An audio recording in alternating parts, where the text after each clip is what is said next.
آج ہم دیکھ رہے ہیں اوپر سے نیچے تک جس کے پاس جو عہدہ ہے وہ اس کو غلط استعمال کر رہا ہے، اپنے عہدوں کا غلط استعمال، منصب کا غلط استعمال، شراب پینے والے یہ لوگ، زنا کرنے والے یہ لوگ، فحاشی اور یعنی میں مبتلا یہ لوگ، کسی کی نظروں سے پوشیدہ نہیں۔ وَنَشْهَدُ أَنَّ مُحَمَّدًا عَبْدُهُ وَرَسُولُهُ اما بعد فاعوذ باللہ من الشیطان الرجیم بسم اللہ الرحمن الرحیم ان الذین یحبون ان تشیع الفاحشة فی الذین آمنوا لهم عذاب علیم فی الدنیا والآخرہ واللہ یعلم وانتم لا تعلمون۔ وقال النبی صلی اللہ علیہ وسلم لا يزني الزاني حين يزني وهو مؤمن ولا يشرب الشارب حين يشرب وهو مؤمن۔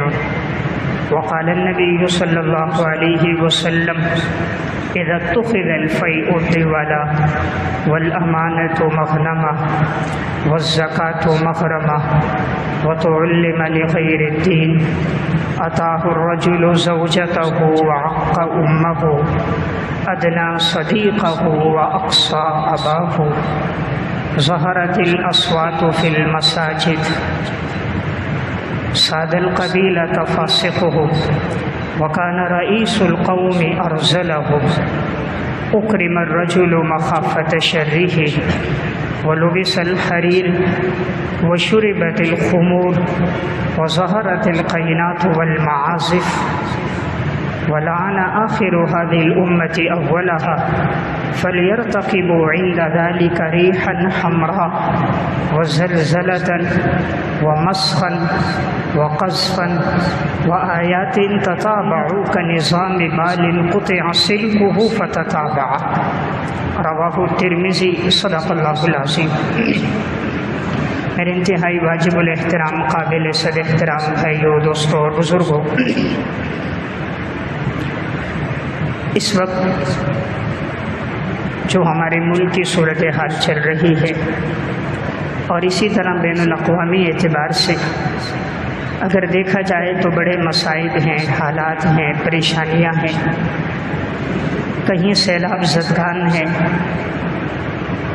کہیں بے موسم بارشوں کا کثرت سے ہونا ہے، کہیں سیلاب کی وجہ سے ہزاروں افراد کا نقصان ہونا ہے، اور اس سے پہلے ماضی قریب میں زلزلے کا ہونا ہے۔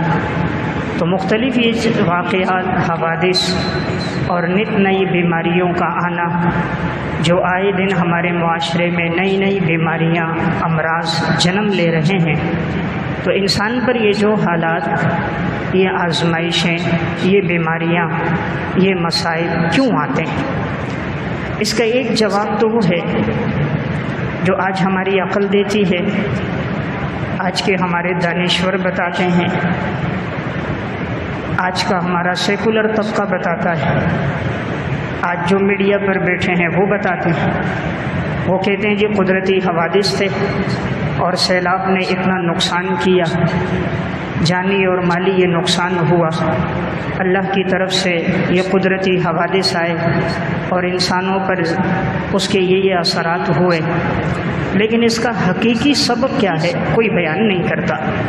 کوئی اللہ سے گلے شکوہ کرتا نظر آتا ہے کہ فلاں کے گھر پانی میں بہہ گئے، فلاں کی املاک کو، جان کو نقصان ہوا، ایسے حالات سامنے آئے۔ کوئی معاذ اللہ رب العزت کے بارے میں، قدرت کے بارے میں تان تشنیع کرتا نظر آتا ہے۔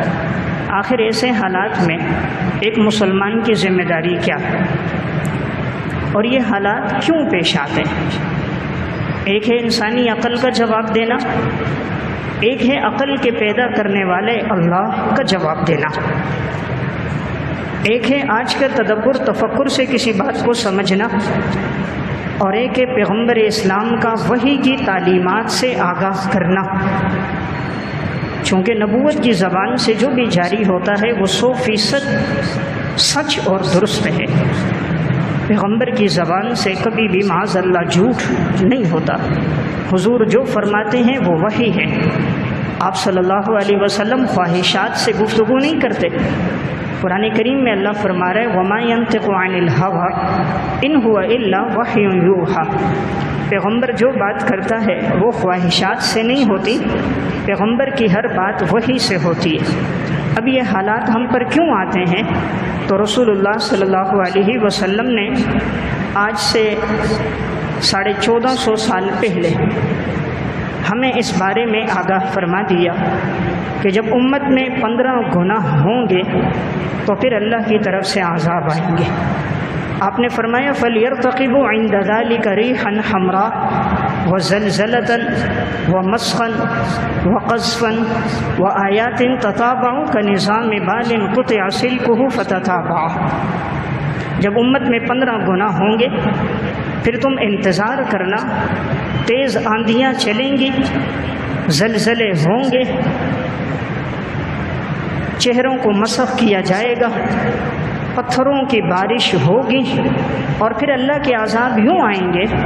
آپ نے فرمایا جیسے ہار ہو اور اس کی لڑی کو کوئی توڑ دے تو اس کے موتی کس طرح پہ در پہ مسلسل گرتے رہتے ہیں، ایک کے بعد دوسرا موتی گرتا ہے۔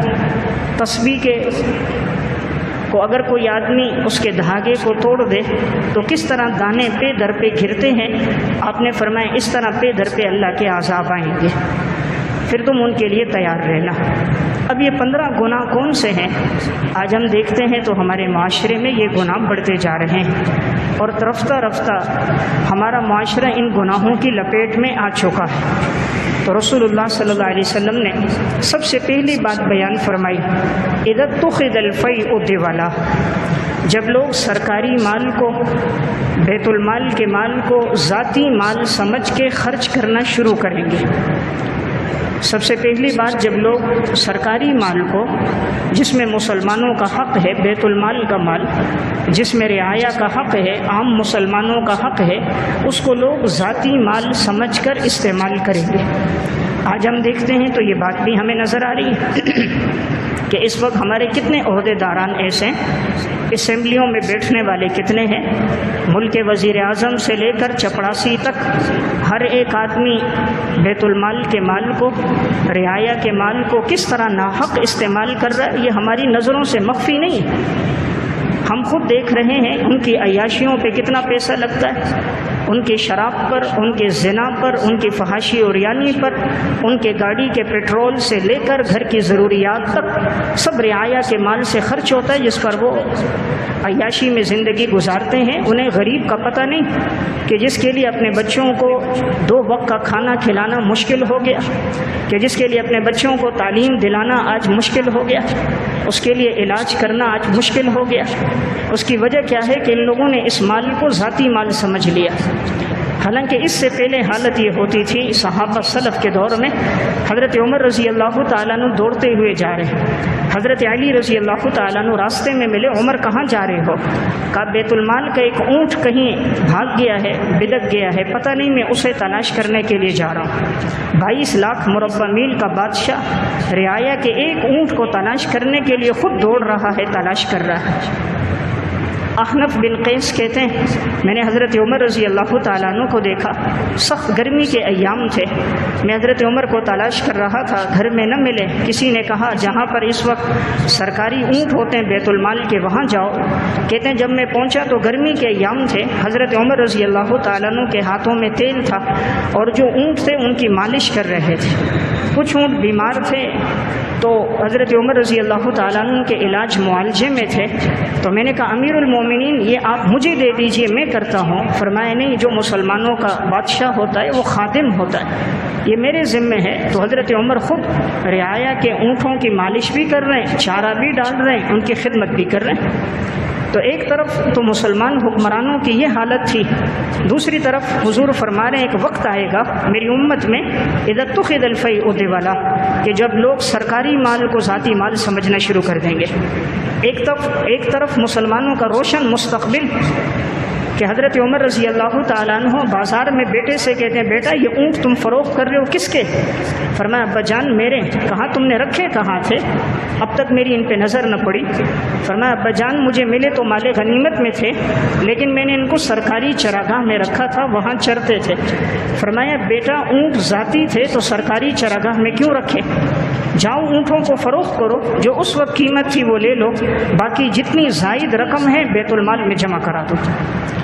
کہ وہ یہ کہتے ہوں گے امیر المومنین کے بیٹے کے اونٹ ہیں، ان کی خدمت زیادہ ہوتی ہوگی، چارہ زیادہ ڈالا جاتا ہوگا، خبرگیری زیادہ ہوتی ہوگی، تو بیٹا اونٹ ذاتی تھے تو سرکاری چراگاہ میں کیوں ان کو رکھا؟ بیٹے نے جا کر اونٹ فروخت کیے۔ امیر المومنین نے کہا وہ رقم لو جو اس وقت کی بنتی ہے، وہ رقم بیٹے کو دی، باقی رقم بیت المال میں جمع کرا دی۔ یہ تھے مسلمان حکمران۔ عمر بن عبدالعزیز رحمۃ اللہ علیہ کا دور ہے، کوئی زکوٰۃ کا مستحق نہیں ملتا۔ جب رعایا کو ان کا مال ملتا ہے، مسلمان حکمران عادل ہوتے ہیں، ظلم نہیں کرتے، خیانت نہیں کرتے، کرپشن نہیں کرتے، تو رعایا میں کوئی زکوٰۃ کا مستحق نہیں ہوتا۔ آج تو ہم میں سے جو بچہ پاکستان میں پیدا ہو رہا ہے مقروض پیدا ہو رہا ہے۔ یہ پیسہ کہاں گیا؟ انہی لوگوں نے کھایا جو ہمارے ووٹوں سے ہی وہاں جا کر بیٹھے، اور ہم نادان لوگوں نے ہی ان کو وہاں بٹھایا۔ ایک وقت تھا مسلمانوں کا ماضی ایسا تھا، عمر بن عبدالعزیز خلیفہ بنے 99 ہجری میں، 101 ہجری میں انتقال ہوا، 2 سال 2 مہینے خلافت کی۔ ان کے پورے خلافت کے دور میں زکوٰۃ کا مستحق کوئی نہیں تھا۔ 3 براعظم پر خلافت تھی، ایشیا پر، افریقہ پر، یورپ پر۔ آج ایشیا میں 3 بادشاہ ہیں، پاکستان کا الگ، ہندوستان کا الگ، بنگلہ دیش کا الگ۔ وہ 3 براعظم پر بادشاہت کر رہے ہیں، کوئی زکوٰۃ کا مستحق نہیں تھا۔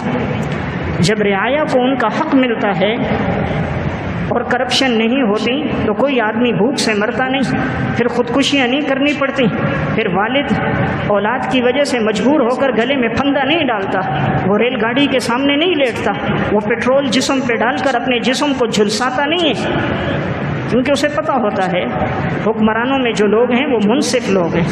تو حضور نے پہلی بات بیان کی، امت میں ایک وقت آئے گا اذا اتخذ الفیء دبلا، جب لوگ سرکاری مال کو ذاتی مال سمجھ کر استعمال کرنا شروع کر دیں گے۔ عمر بن عبدالعزیز کے پورے دور کے اندر حالات ایسے تھے، انسان تو انسان، جانوروں میں بھی عدل تھا کہ ایک ہی گھاٹ پر بکری بھی پانی پی رہی ہے، بھیڑیا بھی پانی پی رہا ہے، بھیڑیا بکری پہ حملہ نہیں کرتا۔ عمر بن عبدالعزیز کے دور میں ایسا عدل تھا۔ تاریخ الخلفاء میں علامہ سیوطی رحمہ اللہ نے واقعہ لکھا، حلیۃ الاولیاء میں بھی ہے، کہ جو چرواہا چراتا تھا بکریوں کو، وہ دیکھتا تھا کبھی بھیڑیا بکری پہ حملہ نہیں کر رہا، ایک ساتھ چرتے ہوئے جا رہے ہیں۔ جس دن عمر بن عبدالعزیز کا انتقال ہوا، ایک بھیڑیے نے بکری پہ حملہ کیا، اس نے خط لکھا، پوچھا وہ جو نیک صالح بادشاہ تھا مسلمانوں کا زندہ ہے انتقال ہو گیا؟ جب خط کا جواب آیا اس کو، تو اس نے دیکھا کہ وہی وقت جس وقت بھیڑیا حملہ کر رہا تھا اس سے کچھ وقت پہلے عمر بن عبدالعزیز کا انتقال ہو چکا تھا۔ تو جب تک وہ نیک صالح بادشاہ تھا، انسان تو انسان ہے، جانوروں میں بھی عدل اور انصاف تھا۔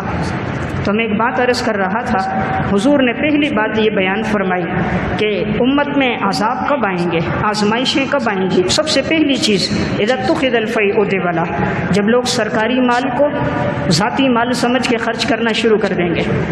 عمر بن عبدالعزیز رحمۃ اللہ علیہ کے گھر ایک خاتون آتی ہے اپنی حاجت کے لیے، اس نے عمر بن عبدالعزیز رحمہ اللہ کو دیکھا نہیں تھا، چہرے سے پہچانتی نہیں تھی، تو ان کے گھر آئی کہ جا کر میں ان سے کہتی ہوں کہ میرے ساتھ کچھ تعاون کریں۔ عمر بن عبدالعزیز رحمہ اللہ گھر میں تھے تو عام سادہ سا لباس پہنا ہوا تھا، گھر کا کنواں تھا اس سے پانی نکال رہے تھے۔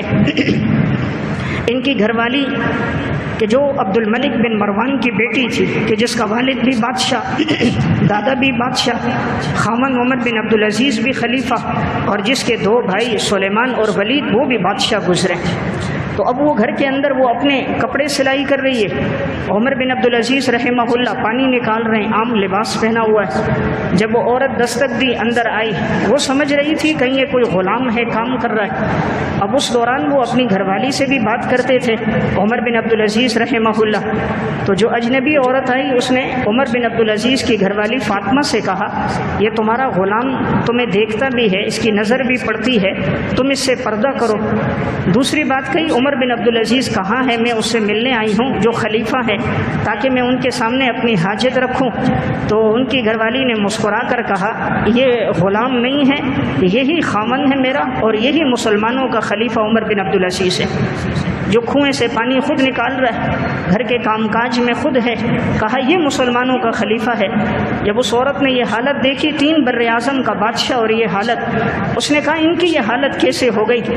فاطمہ نے جواب دیا تم رعایا کی خبرگیری کرتے ہوئے، تمہیں سکون پہنچاتے ہوئے، غریب کو راحت پہنچاتے ہوئے ان کی یہ حالت ہو گئی کہ اپنے اوپر تکلیفیں صحیح برداشت کی۔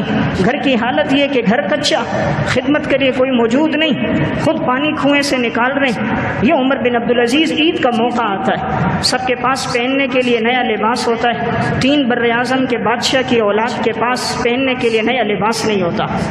گھر والی کہتی ہیں آپ ایسا کریں، عید کا موقع قریب ہے، بچے چھوٹے ہیں، کسی سے قرض لے لیں۔ عمر بن عبدالعزیز رحمہ اللہ آتے ہیں اور آ کر جو وزیر خزانہ ہے اس سے کہتے ہیں کہ مجھے کچھ قرض دے دو، میں اپنے بچوں کے لیے کپڑے بنا لوں، عید کا موقع قریب ہے۔ وہ آگے سے کہتا ہے کہ کیا آپ گارنٹی دیتے ہو کہ آپ 1 مہینہ زندہ رہو گے؟ عمر بن عبدالعزیز کہتے ہیں میں تو 1 دن کی گارنٹی نہیں دے سکتا، مہینہ تو دور کی بات ہے۔ تو تاریخ نے دیکھا، اوراق نے اس کو محفوظ کیا۔ وہ وقت آیا مسلمانوں کا حکمران جس کے 11 بچے، 3 بر اعظم کا خلیفہ، اس کی اولاد کے پاس لباس پرانا تھا، رعایا کے بچوں کے لباس نیا تھا۔ تو میں نے عرض کیا یہ حالات کب آتے ہیں؟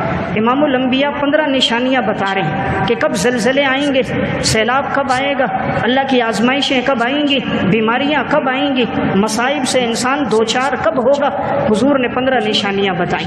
سب سے پہلی علامت اذا اتخذ الفیء دبلا، جب لوگ سرکاری مال کو ذاتی مال سمجھیں گے۔ آج ہم دیکھ رہے ہیں اوپر سے نیچے تک جس کے پاس جو عہدہ ہے وہ اس کو غلط استعمال کر رہا ہے، اپنے عہدوں کا غلط استعمال، منصب کا غلط استعمال، شراب پینے والے یہ لوگ، زنا کرنے والے یہ لوگ، فحاشی اور یعنی میں مبتلا یہ لوگ، کسی کی نظروں سے پوشیدہ نہیں۔ تو پہلی علامت بھی موجود ہے۔ دوسری بات رسول اللہ صلی اللہ علیہ وسلم نے فرمائی والزکوٰۃ مغرمہ، لوگ زکوٰۃ کو تاوان سمجھیں گے، لوگ زکوٰۃ نہیں دیں گے، کہیں گے یہ اللہ نے کیا ٹیکس لگایا۔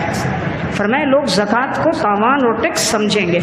آج یہی بات ہے، مسلمان خوشی سے زکوٰۃ نہیں دیتا، حالانکہ اللہ نے کہا سال میں صرف 1 دفعہ، وہ بھی 40واں حصہ، صرف 40واں حصہ، لاکھ روپے میں 2500۔ فرمایا صرف اس پر زکوٰۃ ہے، مال تجارت ہو، سونا چاندی نقدی مال۔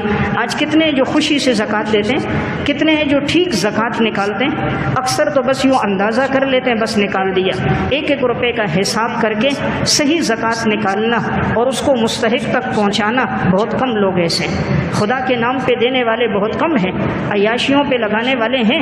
ہر نیا ماڈل کا موبائل آتا ہے آج موجود ہوتا ہے، 2-2 لاکھ روپے کا موبائل موجود ہے، 40 سے 50 لاکھ کی گاڑی موجود ہے، 1.5 سے 2 کروڑ روپے کے بنگلے میں رہ رہا ہے، اکاؤنٹوں میں لاکھوں روپے موجود ہے۔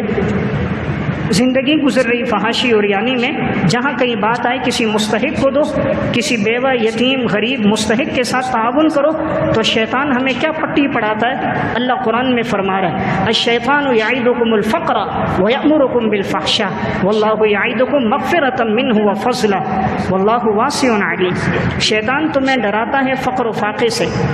شیطان کہتا ہے اللہ کے نام پہ دیا تو فقر آ جائے گا، تنگ دستی آ جائے گی، یہ پیسے بینک میں رکھواؤ، یہ نفع لے کر آئے گا، یہ سود لے کر آئے گا۔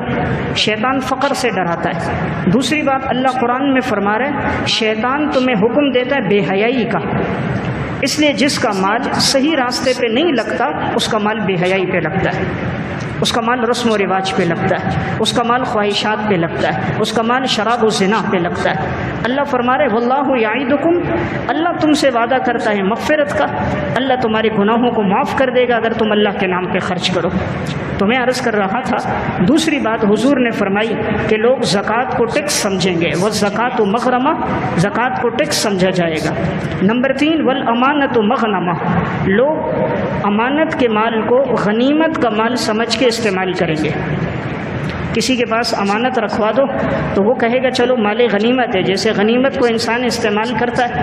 تو آپ نے تیسری بات بیان کی کہ لوگ امانت کو غنیمت سمجھیں گے، استعمال کریں گے۔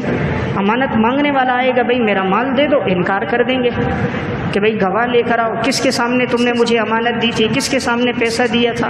اثر رسوخ استعمال کر کے کتنے ہیں جو امانت کا انکار کر دیتے ہیں، کتنے ہیں جو خیانت کر دیتے ہیں۔ اس لیے آپ نے فرمایا ایک وقت آئے گا پورے علاقے میں کوئی امانت دار نہیں ملے گا، لوگ کہیں گے ہاں ایک شخص ہوتا تھا بڑا امانت دار تھا، اب وہ موجود نہیں ہے۔ آج وہی صورتحال ہے، دیانت اور امانت والے لوگ گنے چنے رہ چکے۔ صوم و صلات والے تو پھر بھی مل جاتے ہیں، معاملات کی درستگی والے لوگ بہت کم باقی رہ گئے۔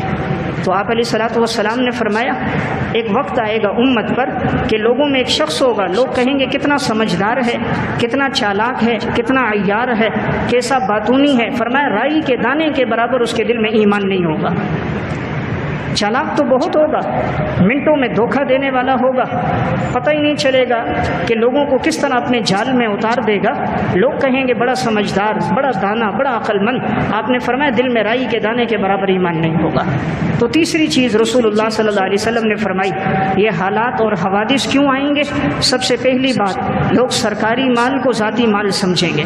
دوسری بات، والزکوٰۃ مغرمہ، لوگ زکوٰۃ کو ٹیکس سمجھیں گے۔ تیسری بات، والامانۃ مغنمہ، لوگ امانت کے مال کو غنیمت کا مال سمجھیں گے۔ نمبر 4، آپ صلی اللہ علیہ وسلم نے فرمایا اطاع الرجل امرأتہ وحق امہ، کہ بیٹا بیوی کا فرما بردار ہوگا، ماں کا نافرمان ہوگا۔ بیٹا بیوی کا فرما بردار ہوگا، وعق امہ، ماں کا نافرمان ہوگا۔ وادنی صدیقہ واقصی اباہ، دوست کو قریب کرے گا، والد کو دھکے دے گا۔ دوست کو قریب کرے گا، والد کو دھکے دے گا، والد کی نافرمانی کرے گا۔ آج کے ماحول میں یہ بات بھی موجود ہے جو آپ صلی اللہ علیہ وسلم نے پیشن گوئی کی۔ آج کتنے ہیں گھر والی صرف لب کھولے جو کہیں حاضر کر دیتے ہیں۔ بوڑھی ماں ایڑیاں رگڑ رہی ہے، بیمار ہے، اسے ہسپتال لے جانے کے لیے وقت نہیں ہے۔ بیٹے کے پاس ساری رات انٹرنیٹ، کیبل، یوٹیوب، فیس بک چلانے کے لیے وقت ہے۔ بوڑھا باپ بیمار ہے، بیماری میں آہیں لے رہا ہے، سسکیاں لے رہا ہے، اسے ہسپتال لے جانے کے لیے اس کے پاس وقت نہیں۔ بیوی کی فرمائش ہو، ہزاروں روپے ہاتھ میں دے دیے، بوڑھی ماں دوائی کے لیے پیسے مانگے تو گن گن کے دیتے ہیں، حساب لیتے ہیں۔ اماں جی مہینے کے شروع میں 1000 روپے دیے تھا، کہاں چلا گیا؟ بابا جی تجھے ضرورت کیا، 2 ٹائم کا کھانا تو ہمارے پاس کھاتا ہے، 1000 2000 دیے تھے، کہاں چلے گئے؟ روزانہ خود جو عیاشی میں لگا رہا ہے اس کا پتہ نہیں، 2 لاکھ کا موبائل اس کا حساب نہیں، ایک دعوت میں 15 سے 20 ہزار خرچ ہو رہے ہیں اس کا حساب نہیں۔ حضور نے فرمایا لیکن والدین کی ایسی نافرمانی ہوگی کہ ان کے کہنے نہیں مانیں گے، بیویوں کے فرما بردار بن جائیں گے۔ تو آج کے معاشرے میں یہ بات بھی موجود ہے کہ حضور نے فرمائی اطاع الرجل امرأتہ، بیویوں کی اطاعت ہوگی، وعق امہ، ماؤں کی نافرمانی ہوگی۔ تو آج تو اتنی بڑھ گئی، بچیاں بھی نافرمان ہو گئیں۔ آج کے معاشرے میں آپ دیکھیں بیٹے تو بیٹے تھے، بچیوں میں بھی نافرمانیاں آ گئیں، انکار کرنا آ گیا، والدین کی محبت ختم ہو گئی۔ اصل چیز ہمارے لیے آئیڈیل تو ہمارے والدین تھے، لیکن کتنے افسوس کی بات، نوجوان کے پاس موبائل ہے، اسکرین کھولتا ہے تو انڈیا کے اداکار کی تصویر ہوتی ہے، بچی کے پاس موبائل ہے، تصویر کھولو تو سامنے گلوکارہ، فنکارہ، ایکٹر کی تصویر ہوتی ہے۔ محبت ہے تو کھلاڑیوں سے، محبت ہے تو اداکاروں سے، گلوکاروں سے، فنکاروں سے، ایکٹروں سے، جنہوں نے امت کو بے حیا بنایا، جس نے ماں بہن بیٹی کی تمیز کو ختم کر دیا، جس نے حیا کو تار تار کر دیا، جس نے فحاشی اور یانی کو عام کر دیا، جس نے نیم برہنہ لباس کی دعوت دے دی، اس سے محبت ہے جو بوڑھا باپ کماتے کماتے داڑھی سفید ہو گئی، کہ وہ باپ جو گرمی کے دنوں میں سخت تندور کے کنارے بیٹھ کر روٹیاں پکاتا رہا، جو 4تھی اور 5ویں منزل پہ چڑھنے کے لیے 4 بلاک کندھے پہ رکھ کے مزدوری کرتا رہا، سخت گرمی کے ایام میں جو روڈ کھدائی کرتا رہا، روزانہ 2 3 گھنٹے اوور ٹائم اولاد کی خاطر لگاتا رہا کہ میری اولاد سکھ میں رہے، میری اولاد راحت میں رہے، میرا بچہ پڑھ جائے۔ کتنے والد ہیں جو روزانہ رات کو 12 گھنٹے ساری رات نوکری کرتے ہیں، شب بیداری میں وقت گزار دیتے ہیں اولاد کی تعلیم کی خاطر، لیکن آج اس اولاد کے پاس والدین کے لیے وقت نہیں ہے، دوستوں کی محفل میں گھنٹوں گزار دے گا، ماں باپ کے پاس بیٹھ کر 10 منٹ ان کے دل کی بات سن کر ان سے گفتگو کرنا اس کے لیے وقت نہیں۔ گھر میں بوڑھا دادا ہے، دادی ہے، نانا نانی ہے، بزرگ ہے، وہ چاہتے ہیں کوئی ہم سے سیکھے، ہم اپنی زندگی کے تجربات بتائیں۔ کتنے ہیں جو ان کے قریب بیٹھے ہوتے ہیں؟ تو آپ علیہ الصلوۃ والسلام نے ایک بات بیان فرمائی، امت پہ حالات اور آزمائشیں کب آئیں گی؟ تو آپ نے فرمایا اطاع الرجل امرأتہ، بیوی کی فرما برداری ہوگی، وعق امہ، ماؤں کی نافرمانی ہوگی، ادنا صدیقہ واقصی اباہ، دوست کو قریب کریں گے، والد کو دھکے دیں گے۔ آگے آپ نے فرمایا ظہرت الاصوات فی المساجد، مسجد میں آوازیں بلند ہوں گی، مسجد میں آوازیں بلند ہوں گی۔ آج ہم دیکھ رہے ہیں وہ بھی بلند ہو رہی ہیں، موبائل کی صورت میں گھنٹی لگی ہوئی ہے۔ کتنے ہیں جن کی موبائل کی گھنٹیوں میں ٹیون جو لگی ہے گانے کی ٹیون ہوتی ہے، اب وہ ٹیون لگی ہوئی کال آ رہی ہے، پوری مسجد میں گانا بج رہا ہے۔ کتنے ہیں جن کے موبائل پر آج دیکھیں میوزک لگا ہوا ہے، مسجد کے اندر میوزک بج رہا ہے۔ کتنے ہیں جو مسجد میں آ کر باتیں کر رہے ہیں؟ آپ نے فرمایا ظہرت الاصوات فی المساجد، مسجد میں آوازیں بلند ہوں گی۔ صف اول میں بیٹھ کر موبائل چلا رہا ہے، نماز ختم ہوتی نہیں ہے، موبائل سب سے پہلے ہاتھ میں ہوتا ہے۔ ابھی رب کے سامنے سجدہ کیا، خدا کی عبادت کی، خدا کے گھر میں بھی موبائل کی اسکرین پر نیم برہنہ کی تصویریں سامنے ہوتی ہیں۔ اتنا تو انتظار کر دیا جائے کہ مسجد کے دروازے سے نکل جاؤں۔ تو آپ نے فرمایا ظہرت الاصوات فی المساجد، مسجد میں آوازیں بلند ہوں گی، مسجد میں بات چیت ہو رہی ہے، گفتگو ہو رہی ہے، سیاسی باتیں، تبصرے شروع ہو رہے ہیں، مسجدیں میں میٹنگیں ہو رہی ہیں۔ جو مسجد تھی رب کے ذکر کے لیے، خدا کی یاد کے لیے، ماضی کے گناہوں پہ ندامت کے آنسو بہانے کے لیے، وہاں رب کا تذکرہ نہیں، اپنے لیڈروں کا تذکرہ۔ آپ نے فرمایا ساد القبیلۃ فاسقہم، قبیلے کا سردار فاسق فاجر انسان ہوگا۔ رسول اللہ صلی اللہ علیہ وسلم فرما رہے ہیں، ترمذی کی حدیث پڑھ رہا ہوں میں، ساد القبیلۃ فاسقہم، قبیلے کا سردار فاسق فاجر انسان ہوگا۔ آج ہم دیکھتے ہیں، اپنے خاندان میں دیکھیں، اپنی برادری میں دیکھیں، قبیلے میں دیکھیں، اپنے سیاسی لیڈروں میں دیکھیں، قومیت لسانیت کے نعرے لگانے والوں میں دیکھیں، جو بڑا ملے گا فاسق فاجر ہوگا۔ کتنے ہیں ہمارے سامنے، ان کی زندگی کی راتیں کہاں گزر رہی ہیں، ان کے دن کہاں گزر رہے ہیں، پھر بھی تعریف ان کی کر رہے ہیں۔ جو سجدہ غیر اللہ کو کر رہے ہیں، تعریف اس کی کر رہا ہے مسلمان، جس کے بارے میں پتہ ہے کہ اس کے دن اور رات شباب و کباب میں گزر رہے ہیں، تذکرے اس کے کر رہے ہیں۔ تیری زبان پر تذکرہ ہوتا تو زمین اور آسمان کے خالق کا ہوتا، تذکرہ ہوتا تو امام الانبیاء کا ہوتا، جس کے واسطے سے قرآن ملا، جس کے واسطے سے دین اسلام ملا۔ تو حضور فرما رہے ساد القبیلۃ فاسقہم، قبیلے کا سردار فاسق فاجر ہوگا۔ آج کسی کو سردار بنانا ہو، قابلیت نہیں دیکھتے، تقوی نہیں دیکھتے، دولت دیکھتے ہیں، پیسہ کتنا ہے، گاڑیاں کتنی ہیں، اکاؤنٹ کتنے ہیں، اس کو دیکھ کر سرداریاں تقسیم ہوتی ہیں۔ عہدے اور منصب کی تقسیم ایمان اور تقوی پر، علم پر، صلاحیتوں پر نہیں ہے، پیسے پر تقسیم ہے۔ رسول اللہ صلی اللہ علیہ وسلم نے آگے فرمایا ساد القبیلۃ فاسقہم وکان رئیس القوم ارذلہم، قوم کا سربراہ سب سے نکما اور گھٹیا انسان ہوگا۔ قوم کا سربراہ، ملک کا وزیر اعظم، ملک کے عہدے اور منصب پہ بیٹھنے والا، بڑے بڑے عہدوں اور منصب کے حامل لوگ سب سے ارذل، اس میں تفضیل ہے، سب سے گھٹیا اور ذلیل ترین لوگ ہوں گے۔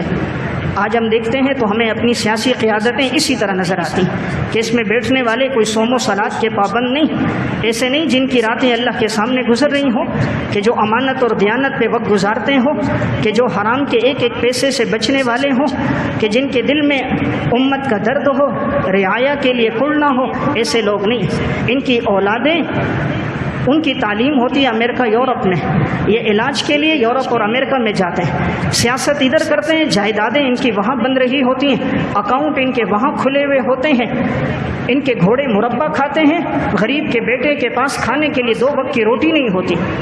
3 مہینے قبل میں نے امت اخبار میں پڑھا، ایک بچی نے اپنے باپ سے کہا ابو جی مجھے وردی اور کتابیں خرید کے دو، میرے پاس وردی نہیں، کتابیں نہیں۔ تو والد کی تو استطاعت نہیں تھی، بچی پڑھتی بھی اسکول میں، اسکول بھی سب سے ہلکا دیکھا تھا کہ وہ اس کی فیس نہیں دے پا رہے تھے۔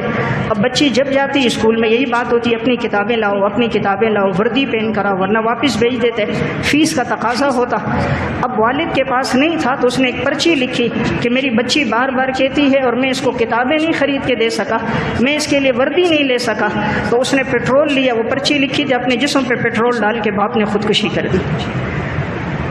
ایک طرف ہماری عوام کی یہ حالت، دوسری طرف ہمارے حکمرانوں کی یہ عیاشی کہ ان کے چائے کے خرچوں پہ اربوں روپے لگ جاتا ہے، اوپر سے نیچے تک ان کا کتنا عیاشی میں خرچہ لگتا ہے۔ اگر یہ عوام تک پہنچتا، ہمارے ملک میں کوئی زکوٰۃ کا مستحق نہ ہوتا۔ اگر یہ ایک ایک پائی غریب تک پہنچتی، رعایا کے اندر کوئی پریشان اور تکلیف کی حالت میں نہ ہوتا۔ حکمران کی نیت بدل جائے اس کا اثر پڑتا ہے، چاہے جائے کہ وہ خود کرپشن میں ہو، فسق و فجور میں ہو، نیت کے بدلنے کا بھی اثر ہے۔ امام رازی رحمۃ اللہ علیہ نے تفسیر کبیر میں ایک واقعہ لکھا، مالک یوم الدین کی تفسیر میں، نوشیرواں بادشاہ شکار کرتے کرتے جنگل میں آگے بڑھ گیا، بہت آگے چلا گیا، رات کا اندھیرا چھا گیا، اسے قریب میں ایک باغ نظر آیا، اس نے سوچا یہیں رات گزارتا ہوں، صبح نکل جاؤں گا۔ اپنے ساتھیوں سے جدا ہو گیا تھا۔ امام رازی رحمہ اللہ لکھتے ہیں باغ میں آیا، آواز دی، ایک یتیم بچہ تھا، اس نے کہا میں مسافر ہوں، رات گزاروں گا، صبح چلا جاؤں گا۔ انہوں نے کہا ٹھیک ہے، اس کو اندر بلا دیا۔ اس نے دیکھا تو باغ انار کا تھا۔ امام رازی لکھتے ہیں بڑے خوبصورت انار تھے، تو اس نے بچے سے کہا بچہ ایک انار لے آؤ، اس کا رس نکالو۔ وہ یتیم بچہ گیا، انار کا رس نکالا، تو جب وہ لے کر آئے گلاس بھرا ہوا تھا، نوشیروا نے جب وہ پیا تو اسے بڑا لطف آیا، بڑا مزہ آیا کہ ایسا خوبصورت باغ، اس طرح خوبصورت انار، اور ایک انار کا اتنا رس اور اس کا ایسا بہترین ذائقہ۔ تو اس نے دل میں صرف نیت کر لی میں ان سے یہ باغ لے لوں گا، ان یتیموں سے میں یہ باغ قبضہ کر دوں گا، اپنی ملکیت میں رکھوں گا۔ صرف نیت کی ہے۔ تھوڑی دیر کے بعد پھر اس سے کہتا بیٹا ایک اور انار سے توڑ کے لاؤ، اس کا رس نکالو۔ وہ گیا، دوبارہ رس نکالا تو رس بھی کم تھا، جب اس نے منہ سے لگایا تو وہ ذائقہ بھی نہیں تھا، بہت ترش تھا۔ اس نے کہا بیٹا کہاں سے لے کر آئے؟ کہا اسی درخت سے لے کر آیا۔ کہا کہاں سے توڑا؟ کہا جہاں سے پہلے توڑا تھا اسی شاخ سے توڑ کے لایا۔ کہا ابھی تو ذائقہ وہ نہیں جو پہلے تھا، اور پہلے تو پورا گلاس بھر گیا، اب گلاس بھی کم ہے، وجہ کیا ہے؟ بچہ اس کو جانتا نہیں ہے، لیکن تربیت کا اثر تھا۔ بچے نے کہا لگتا ہے بادشاہ نے ظلم کا ارادہ کر دیا، اور ہم نے سنا ہے جب حکمران ظلم کا ارادہ کرتے ہیں اللہ برکتیں اٹھا دیتا ہے۔ جب ظلم کا ارادہ ہوتا ہے برکتیں نہیں ہوتی، لگتا ہے اوپر عہدے منصب والوں نے کوئی غلط نیتیں کر دی ہیں، ارادے غلط کر دیے، اس وجہ سے برکت اٹھ گئی ہے۔ اب نوشیرواں کو تو پتا تھا بادشاہ تو میں ہی ہوں۔ نوشیرواں نے دل میں نیت کر دی اور کہا میں یہ باغ نہیں لوں گا، یا اللہ مجھے معاف کر دے۔ اپنی غلطی پر اس نے فوراً تنبہ کیا، استغفار کیا۔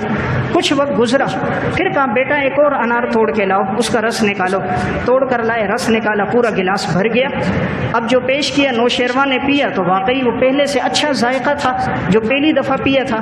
کہا بیٹا یہ اچانک پھر ذائقہ تبدیل ہو گیا، اتنا رس آ گیا کیسے؟ کہا لگتا ہے حکمران نے عدل اور انصاف کی نیت کر لی ہوگی۔ جب عدل کی نیت ہوتی ہے اللہ کی برکتیں لوٹ کر آ جاتی ہیں۔ انار میں ذائقہ ڈالنے والی ذات تو رب کی ہے، رس میں ذائقہ ڈالنے والی ذات تو اللہ ہے، دل کے ارادوں سے واقف بھی اللہ ہے۔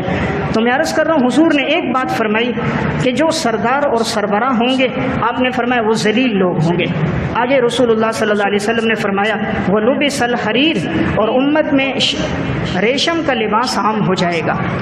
آج ہم دیکھتے ہیں وہ بھی نظر آ رہا ہے، ریشم کا لباس مردوں پہ حرام تھا، لیکن کتنے ہیں جو وہ ریشم کا لباس پہنتے ہوئے نظر آ رہے ہیں، ریشم کے کپڑے استعمال کرتے ہوئے نظر آ رہے ہیں۔ اس کے لیے مختلف تعویلات کر دیتے ہیں، کہتے ہیں جی اس میں ریشم نہیں ہے، فلاں چیز استعمال ہے، فلاں چیز بنی ہے، حالانکہ اکثر اس میں ریشم استعمال ہوتا ہے۔ آپ نے فرمایا وَشُرِبَتِ الْخُمُورُ، امت میں شراب پی جائے گی، شراب پی جائے گی۔ کتنے افسوس کی بات ہے، مسجدوں کے گرانے کے لیے پوری لسٹ جاری ہو گئی، 50 مسجدوں کو گرائیں گے، اور اسلام آباد کے 4 بڑے ہوٹلوں میں شراب کی اجازت دے دی۔ یہ اسلامی جمہوریہ پاکستان جو لا الہ الا اللہ کی بنیاد پہ بنا، وہاں شراب کی اجازت اور مسجدوں کے گرانے کا حکم۔ اتنا بھی نہیں کیا کہ مسجد سے قرآن تو باہر نکال دیے جاتے، قرآن اندر ہیں اور پوری عمارت ملبے سمیت گرا دی جا رہی ہے، راتوں رات ملبہ بھی اٹھا دیا۔ پھر کہتے ہیں اللہ کے عذاب کیوں آ رہے؟ اللہ کا عذاب نہیں آئے گا، تم اللہ کی دھرتی پہ اللہ کے گھر کو نہیں چھوڑتے؟ یہ دھرتی خدا کی ہے، یہاں جو مسجد بن گئی وہ قیامت تک مسجد ہے، وہ وقف ہے، اس لیے مسجد کی جو جگہ ہو جاتی ہے اسے کوئی اور آدمی کسی اور استعمال میں نہیں لا سکتا۔ دھرتی خدا کی ہے، خدا کا گھر بن گیا۔ اگر نہیں تھا تو پہلے اس کو کیا جاتا ہے، ایک عرصے سے ایک چیز چلی آ رہی ہے، پھر ایک چیز حرام اور اس کو یوں اجازت دے دی جائے کھلے عام، تو حضور جو پیشن گوئی فرما رہے ہیں وہ شربت الخمور، شراب پی جائے گی. آج وہ بھی ہو رہا ہے، شراب پی جا رہی ہے. زنا کے اڈے بند کرنے کا حکم نہیں، شراب خانے بند کرنے کا حکم نہیں، فحاشی اور یعنی پھیلانے والے اس کے بند کرنے کا حکم نہیں. ہاں مدارس مساجد سے جو قال اللہ قال رسول کی کہیں صدا لگے، جو چھوٹا موٹا دین کا کام ہو اس کو روکنے کے لیے پوری کوشش. آگے رسول اللہ صلی اللہ علیہ وسلم نے فرمایا وَظَهَرَتِ الْقَيْنَاتُ وَالْمَعَازِفُ، گانے بجانے والی عورتیں اور گانے بجانے کے آلات عام ہو جائیں گے. گانے بجانے والی عورتیں اور گانے بجانے کے آلات عام ہو جائیں گے. آج ہم دیکھتے ہیں یہ بھی عام ہو گئے، گانا بجنا بھی عام ہو گیا، گانے والی عورتیں بھی عام ہو گئی، رقص و سرور کی محفلیں بھی عام ہو گئیں.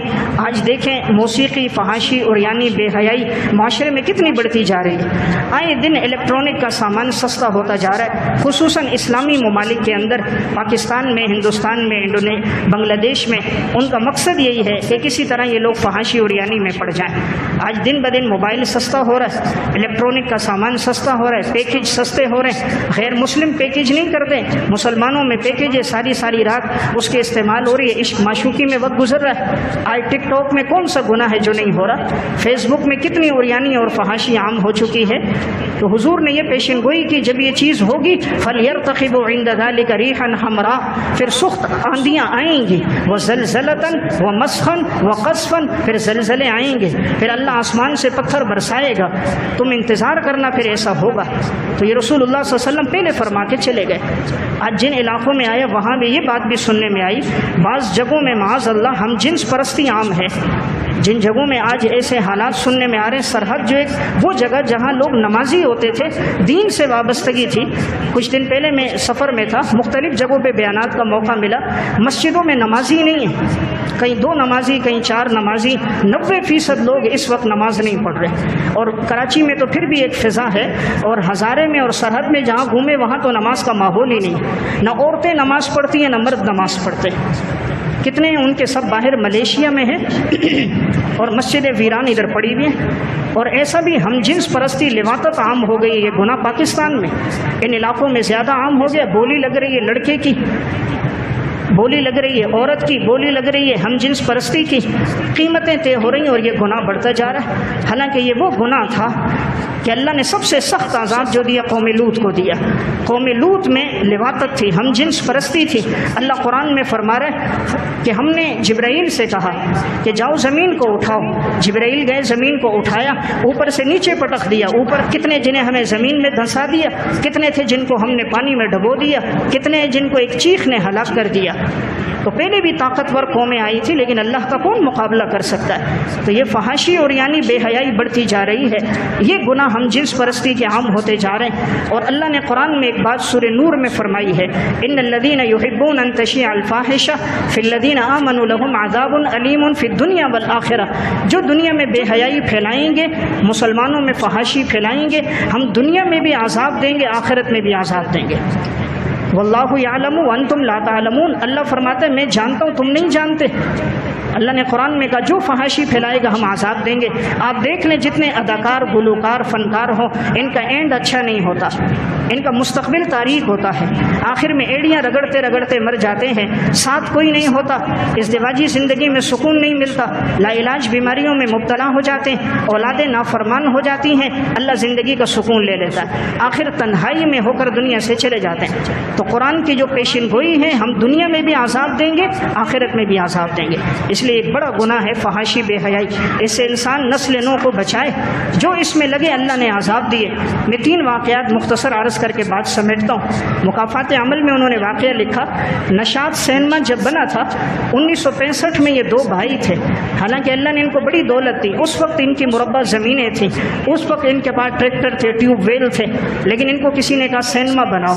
ایک تاج محمد، دین محمد، دونوں بھائیوں نے نشاط سینما بنایا. 10 سال تک 1965 سے 1975 تک سینما کی کمائی کھاتے رہے. اللہ ڈھیل دیتا ہے، فوراً پکڑتا نہیں. وَأُمْلِي لَهُمْ إِنَّ كَيْدِي مَتِينٌ. ہم ڈھیل دیتے ہیں، ہماری پکڑ بڑی سخت ہے۔ 10 سال کے بعد پھر اللہ کی طرف سے پکڑ آئی، آزمائشیں آئی۔ ہوا کیا؟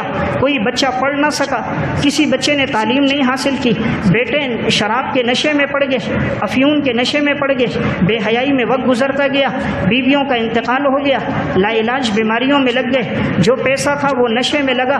ایک وقت آیا وہی جس کے بچے سب سے مالدار تھے، اب وہ وہی سبزی منڈی میں جا کر اس کے بیٹے مزدوری کیا کرتے تھے۔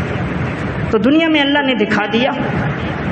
زہیب حسن، نازیہ حسن یہیں کے اداکارہ تھیں، زندگی فحاشی میں گزری، اللہ کو یہ چیز تو پسند نہیں۔ این 35 سال کی عمر، شباب میں کینسر ہو گیا، سر کے بال جھڑ گئے، این 35 سال کی عمر میں دنیا سے چلی گئی۔ روحی بانو یہیں کی اداکارہ تھی، حالات کیسے آئے؟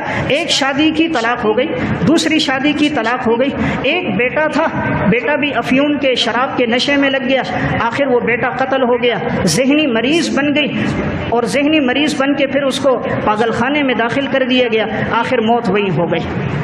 الیاس کاشمیری یہیں کا اداکار گزرا تھا، فالج ہوا، شوگر بڑھا، بایاں پاؤں کٹ گیا، بیوی کا انتقال ہو گیا، دونوں بیٹے امریکہ چلے گئے، آخر تنہائی کا شکار ہو کر تنہائی میں اکیلا مر گیا۔ تو قرآن ایک پیشن گوئی کر رہا ہے، ان الذین یحبون ان تشیع الفاحشہ فی الذین آمنوا لہم عذاب علیم فی الدنیا والآخرہ۔ جس نے بے حیائی پھیلائی ہے، اللہ قرآن میں کہہ رہا ہے ہم دنیا میں بھی عذاب دیں گے، آخرت میں بھی عذاب دیں۔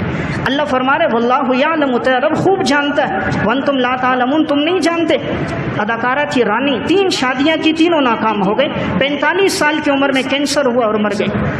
کسی اداکار کی ہسٹری پڑھ لو، اس کا اینڈ دیکھنا، اس کا اختتام دیکھنا کس طرح ہوا ہے۔ اللہ کو یہ چیز پسند نہیں ہے، اس لیے نسل نو کو اس سے دور رکھو۔ بڑے افسوس کی بات، آج ہمارا بچہ ٹک ٹاک بناتا ہے، ناچتا ہے، گاتا ہے، ہم خوش ہو رہے ہیں، ہم اس ویڈیو کو آگے شیئر کر رہے ہیں، منع نہیں کر رہے کہ بیٹا تو کس کام پہ لگ گیا؟ جو پیغمبر آیا تھا موسیقی کے آلات کو توڑنے کے لیے، آج وہ نسل نو موسیقی میں پڑ گئی۔ جس قوم پہ سب سے زیادہ عذاب آیا آج وہ گناہ بڑھتا جا رہا ہے۔ تو اللہ قرآن میں کہہ رہا ہے ان اللہ لا یظلم الناس شیئا ولکن الناس انفسهم یظلمون، اللہ کسی پہ ظلم نہیں کرتا۔ اس وقت ضرورت اس بات کی ہے جو حضور نے یہ علامتیں بتائیں کہ جب یہ علامتیں ہوں گی، آپ علیہ السلام نے فرمایا فلیرتقبوا عند ذلک ریحا حمراء، تم انتظار کرنا سخت آندیاں چلیں گی، وزلزلۃ ومسحا وقصفا، زلزلے بھی ہوں گے، پتھر بھی برسے جائیں گے۔ اس وقت رجوع الی اللہ کی ضرورت ہے کہ انسان اللہ کی طرف رجوع کرے، گناہوں پہ ندامت کے آنسو بہائے جائیں، صدقہ خیرات کیا جائے، فحاشی اور یعنی کو ختم کیا جائے، مسجدوں کو آباد کیا جائے، گھر کے ماحول میں تلاوت ہو، پھر امید ہے انشاءاللہ اللہ کی رحمتیں برسیں گی، اللہ کی مدد اترے گی۔ اللہ ہم سب کو عمل کی توفیق عطا فرمائے۔